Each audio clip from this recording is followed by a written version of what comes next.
It's Here First from IPR. I'm Megan McKinney. We're starting off with tragic news. There was a mass shooting in Muscatine yesterday that is believed to be tied to a domestic dispute. It's Tuesday, June 2nd. Multiple law enforcement agencies are investigating a mass shooting in Muscatine yesterday that left 7 people dead, including 2 children. There were 6 victims, and the gunman took his own life when confronted by police. Muscatine Police Chief Anthony Keyes says 52-year-old Ryan Willis McFarland shot and killed 4 family members at a home on Park Avenue and 2 others in separate locations. The chief says they're working on a motive.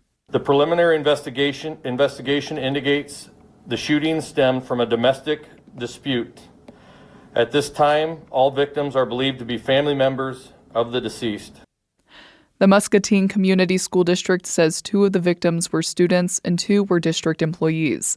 Counselors will be available to support students and staff today at the district's high school, junior high, and elementary schools. Anyone with information related to the shootings is urged to contact Muscatine Police.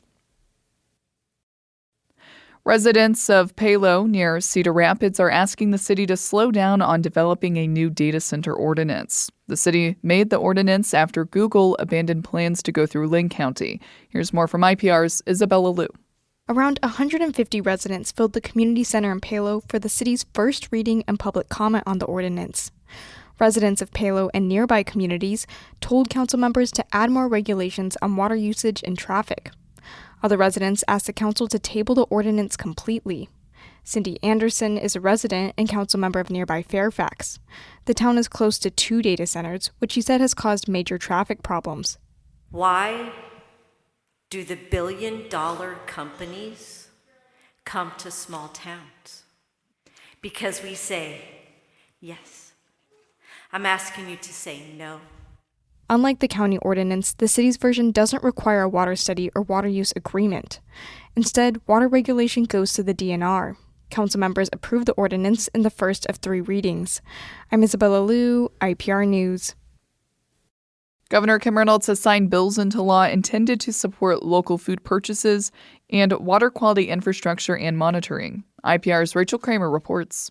The appropriations bill for agriculture and natural resources includes new funding for the Choose Iowa School Purchasing Program, which helps schools buy food from local farmers. Reynolds says the bill also supports the state's preparations and response to foreign animal disease. And it follows through on a promise we made to the people of Iowa earlier this year, shifting water quality resources to the most effective programs and urgent needs. The Farm to Faucet package is expected to channel more than $300 million over the next 12 years to water quality monitoring, infrastructure upgrades, and best practices to reduce nutrient runoff. Reynolds also signed the so-called Iowa Farm Act.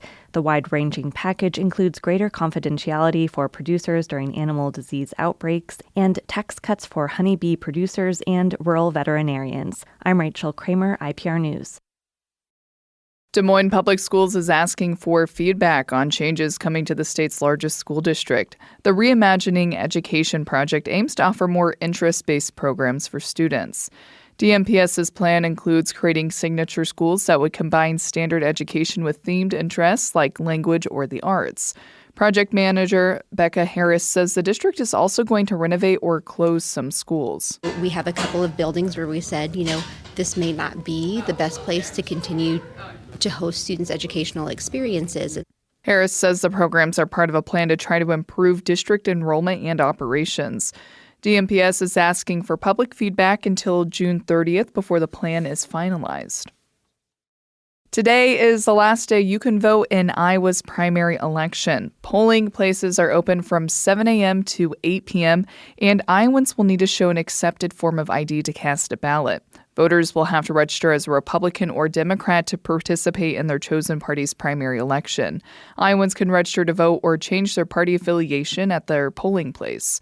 Voters who received an absentee ballot but haven't returned it can drop it off at their county auditor's or election office by 8 p.m. to have it counted, or they can surrender their absentee ballot at their polling place and vote a regular ballot.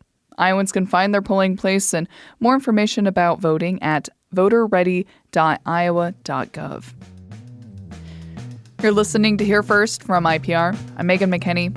Thanks for listening today. Talk tomorrow.